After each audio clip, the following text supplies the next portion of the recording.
This video is a brief tutorial on using the Kraft Resource Center. To access the new Resource Center, simply mouse over to the drop-down menu at the top of the page. You can either click directly on the top line Resource Center menu item or choose one of the content types below to view that content directly.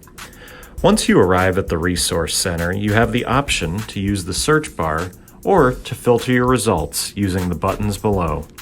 Using the search bar is easy. Just start typing a phrase and the results will begin to populate below. To view the article you'd like, simply scroll down and click to open the article in a new browser window. You also have the option of using the content filters to sort through available content.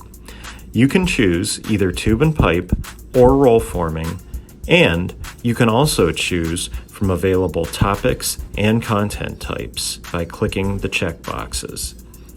If you would like to restart your search, you can clear any or all of your filters by clicking the X's next to the topic or content types. We hope that you find the new Resource Center useful. If you have any questions, simply submit a contact form on our website.